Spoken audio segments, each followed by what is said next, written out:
everyone, this is Persephone, and today I'm going to explain to you why there is no bigger cuckoldry on this world than having a boss and being told what to do in a job, especially if you are male. The reasons I'm making this video are purely vindictive because I've been getting a lot of hate from beta cucks who work boring office jobs, and when I say I only date self-employed men, they get personally offended, but that's not going to change because other people's feelings are not my problem. So today I'm going to explain to you why working a normal job is destroying your soul, your psyche, your future, your health, and you get pennies in return and you don't even know it. This is a very important video, especially if you are the Sisyphean beta, team of viewers watching me, so pay attention. First of all, when you work a job, any job, and this refers to, I've done all kinds of jobs in my life, from minimum wage jobs to quote-unquote lucrative quality jobs because I have a college degree. When you work any kind of those jobs, it's pretty much you're selling all of your time. People who say 9 to 5 jobs, that's the biggest bullshit lie anyone has ever told me. Actually, it's the second. The other one is that marriage is great, but this is a topic for another video. You're selling all of your time. What do I mean by that? I'm talking that I've been working ever since I was a minor, like 16 and a half, 17. So I've had over so much experience when it comes to working jobs. The job almost never ended at the time that it was supposed to end. And that happened for both work-related reasons and completely stupid neurotypical reasons. And I'm going to be explaining my autistic rage here because this is something that I never understood and I consider a form of torture. Case number one, let's say we're working on a 9 to 5 job. First of all, you are not starting at 9, you're starting at 7 at best because there is traffic, you have to get ready, you have to shower, you have to prepare all the shit you need to take with you. Either you are driving there or you are taking public transit there, so it's already at least 2 hours wasted from your life to get there. Thing number one. Thing number two. In all of my jobs, there were meetups that 99% of the time, they were for stupid reasons. Like, we had some kind of employer that he wanted to share something or talk about something or masturbate about something, and he would call us and blabber, blabber, blabber, and always the meetups happened when the job was about to end. So you're thinking that, oh my God, it's 5 p.m. or it's 6 p.m., I'm finally going home, and then they're saying, oh, we have a meetup to discuss some last minute details, and by last minute it's like 45 to 50 minutes. Even worse to the meetup, it's in my jobs when there was someone that he wanted to celebrate something or he wanted to, I don't know, having a reason to eat or drink or party or take drugs or whatever, because I've been to jobs where people use the job as an excuse to go out in clubs and bars and take ecstasy. I've done that. I've definitely taken drugs myself, but I've been there watched those people because I would usually have to drive them or shit like that. They're going to tell you when the job is ending that after work we're going for drinks, after work we're going at Starbucks, after work we're going to, I don't know, the cemetery to summon demons, anything you can imagine. And there were times where I was thinking, I was planning to go to the gym after work. Why can't I just go? And I have to eat stuff that I want to eat, drink stuff that I want to drink. No one gives a fuck. If you try to resist and not attempt all of those things, they ostracize you. Work bullying immediately happens. So pretty much your day isn't 9 to 5. It's from 7 till the morning hours or very late at night and so on. Then you have to go home. And all of the other responsibilities, unless you're super rich and have a maid, or you have a spouse that is like a stay-at-home parent or staying at home in general, you have to catch up on laundry, on dishes, on any kind of bullshit, walking the dog, all that stuff. And by the time all of this is done, either you have more work responsibilities, because I always had to study things for my work, prepare things for my work, check up on other projects running related to work, that you either want to just shower and pass out or zone out in front of the TV or in front of your PC, and the same Groundhog Day repeats itself over and over and over. And if you ask me, do you get paid extra for all of that? Nope, you don't. You get paid for only the work hours, although the hours you are putting in are much, much more. For me, I'm not meeting anyone unless they're going to pay me or unless I like them. And there is a reason, or unless I collaborate with them, and I don't know, there is some kind of reason. So why should I go and associate? And I ended up, when I was in all of those jobs, I ended up ditching all of my real friends, people that I liked, people I wanted to spend time with, because all of us were too exhausted to hang out after having to hang out with all of the piece of shit from work. And if you ask me, the piece of shit from work, don't they have friends? No, they don't.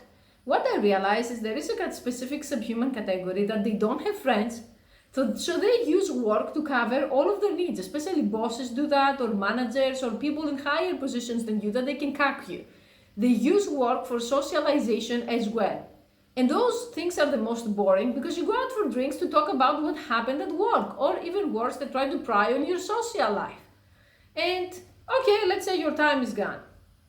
Next thing that you're losing, your health. One of the main reasons that people get cancer is lack of sleep. Did you know that? I didn't know that up until recently. Same thing with autoimmune diseases, same things with weight gain, premature aging, lack of sleep. Despite popular beliefs, not all of us are like people who enjoy sleeping through the night. For me, I'm the most nocturnal person I know. I've been like that ever since I was an infant. My parents were cussing and saying, why did we have a kid? It's extremely easy for me to stay up all night and sleep during the day. It's always been like that. And I know many people who are also like that. There was one job that I managed to have when I did night shifts, and it was the best job. Because everyone would just go, and then you have the entire building for yourself, you can do what you want, you can do your job without anyone up on your ass and so on. Most jobs don't have night shift. Most jobs demand from you to be like a beta cuck and go to bed by 11 p.m. and rise by 7 a.m. and over and over and over. If you have any kind of mental illness, again like me, the days where you have PTSD, you can't sleep. The days when you have any kind of panic attack or any kind of problem, you can't sleep. So you end up dragging your feet the entire day, relying on caffeine, relying on all kinds of unhealthy stimulants because you can't function, and then insomnia creates a circle that never ends pretty much. Live for a few years like that and you're going to be 30 looking 50. And you won't even know why, and you're going to say it's stress because of the job. It's not stress, it's because you can't sleep when you need to. Ideally, you need to sleep when you feel sleepy and wake up when you feel well rested. That's very ideal, of course, most people cannot do that, but jobs take the sleep cuckoldry to a whole different level. You can never sleep when you need to. So, together with the whole unhealthy culture of having to binge drink, having to binge eat, having to not sleep, you get that on top of everything else. Then jobs create an atmosphere of terrorism. It's always the economy is so bad, oh my god, we don't have money, someone is about to get fired, it shouldn't be you, it should be the one next to you, and they put people one against the other. If I had $1 every time the employer put women especially one against the other, I would be multi-billionaire. It was constant.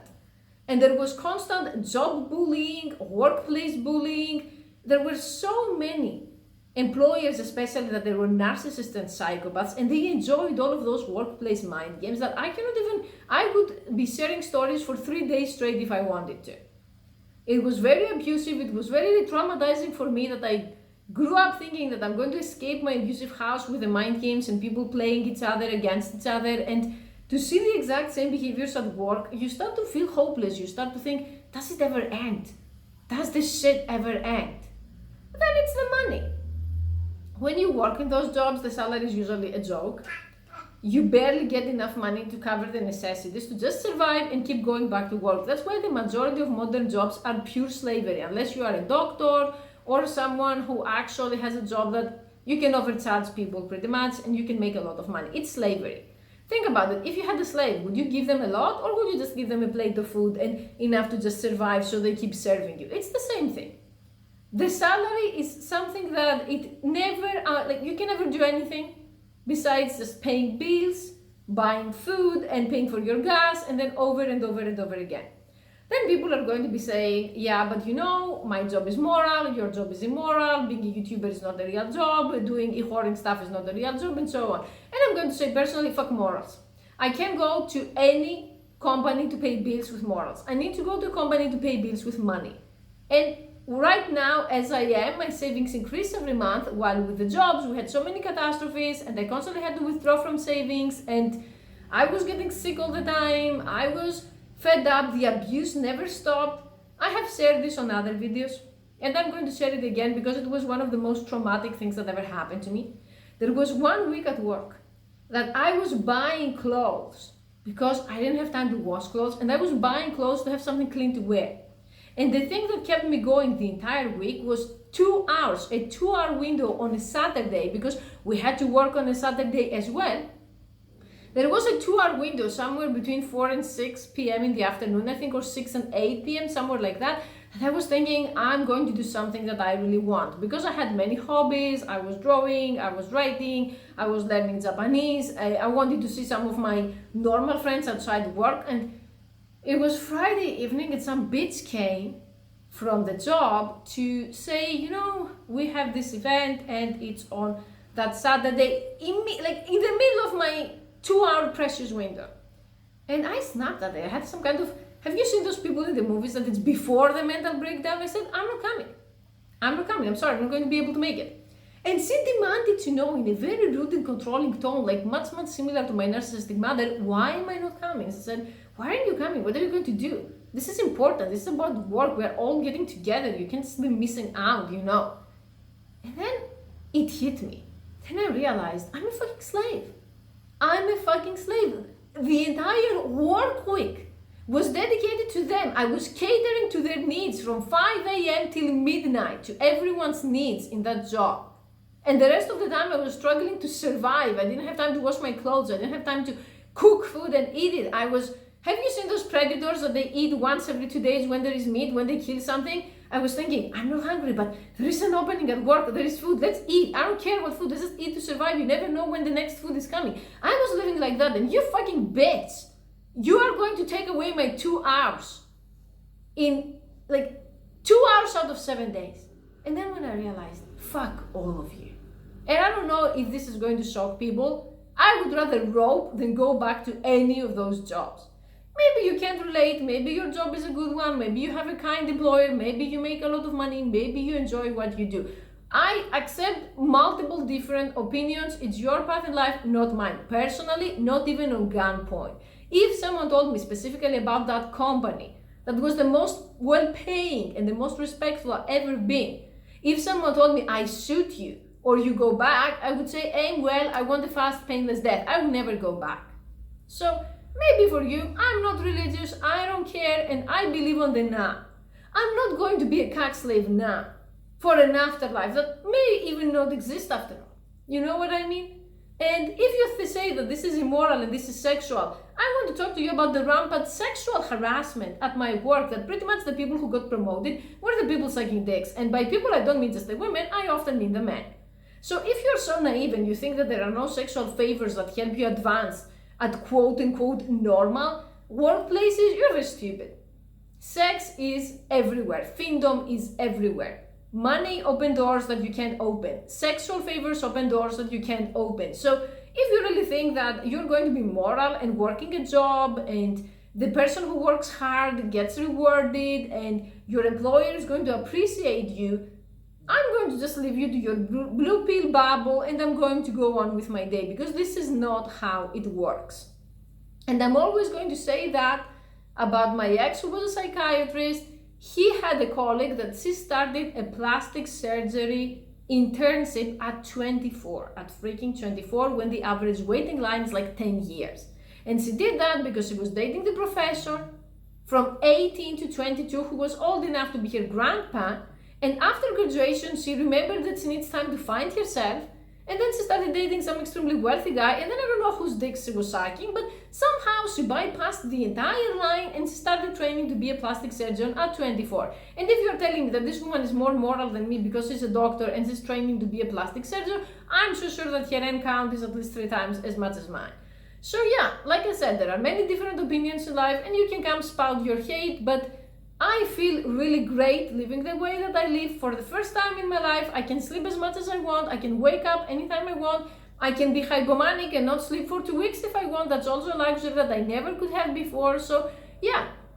And for all of the Americans, I try to not insult specific countries. I try to stay away from politics. No, I'm not interested in moving in your country. I've made this parody video, qualities I want in a boyfriend, and I get the average American cuck working 9-to-5 jobs saying, would you be interested in moving to the US? No, I wouldn't. And if you ask me why, can you afford non-GMO organic food for me? Because I can afford it for myself here. Can you afford for me to not work normal jobs? No, you can't. So shut the fuck up. I always say to the women who contact me to teach them how to be goddesses or how to be fiendom mistresses and so on, you should never abandon what we do. unless you find a man wealthy enough to buy you your own business. Can you find a man who says, I'm going to buy you a gym, I'm going to buy you a nail salon, I'm going to buy you a restaurant, anything that you want, so you can be business owner there? Then yeah, you can quit Findom and do that.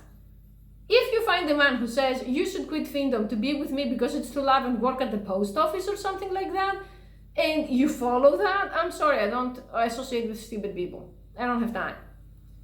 So yeah, people who haven't worked in actual workplaces, they don't get what I'm talking about. And I get a lot of people that they say, oh, I work with my dad, and you're just a thought. It's your dad, you moron. Your dad is never going to push you or abuse you as much as a real boss who doesn't really care about you. It's your dad. They're always going to cut you some slack when they're family. And even if you sleep in 30 minutes, nothing is going to happen. In a real job, be late twice in a row and boom, you're fired. They're going to find someone else. Or they're going to make your life hell. So I don't care what you're saying. I've made my choices, I live with them, and you make your choices and you live with them. But do you know what I think?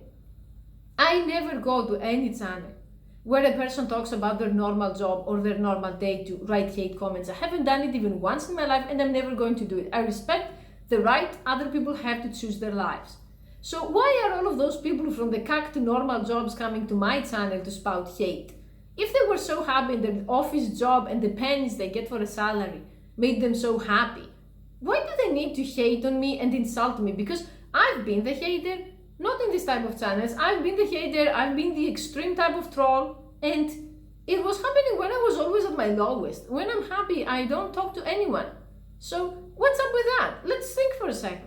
Why do you feel the need to come insult me to feel better about yourselves? Your job, if it's so awesome and so fulfilling and so well-paying, should be making you feel great about yourselves. And now if you're a guy watching me or an incel and saying, Persephone, I'm going to robe, I don't have a vagina, I don't have boobs, I can't do Findom, you don't have to do Findom. Everyone has their own skills. Everyone has something that they're good at or they can be good at. Start any side business. Any side business that can give you some side money and some sense of accomplishment, achievement, and the side income that if something happens and you end up fired or your company moves to India or something happens, you're not going to be begging on the street. There are so many things on the internet that you can self-learn. I always say to people, unless you plan to be a doctor or a lawyer, there's no need for college. You can learn foreign languages by yourself and be a translator. You can learn programming and take programming jobs. You can do so much stuff. If you are creative and crafty, you can start your own online store and sell things. Create things and sell them. And you can even be very successful if you are good at it. You can start a YouTube channel. I was watching a how to do things channel because my house needs a lot of renovation, and the dude had 1 million views per so simple videos, like how to change a light bulb, 1 million views. Yet guys don't think about any of that, that you could be having a side business and feel like you're doing something that is your own, that no one can take away from you. Because when you get fired, because I've also been fired in the past, it's the worst feeling. You feel like you have nothing. But if you have your own business on the side, and again, it doesn't have to be whoring, you'll never feel like you have nothing. And if your business grows, you can say fuck you and walk away from everyone who is trying to put you into forced cuckoldry. Because how much of a man can you feel at the end of the day when you have another man dictating when you're going to take a piss, which is what happens in most jobs? You may as well end up locked in custody and serving a goddess. And your penis size doesn't count. For me, what those men don't realize, the men who say, why don't you date men who are normally employed? It's because those men are cacks. And I'm not into cacks. I date alpha men. Okay, and I think that men who decide to start their own business are way more alpha than men who need someone to tell them what to do. You don't like it, that's just my opinion, you don't have to accept it, but at the same time, you don't have the right to dictate to me how to live my life, and if I should get a normal job to go back to that hell, I'm not going back to that hell, okay? Thank you for watching.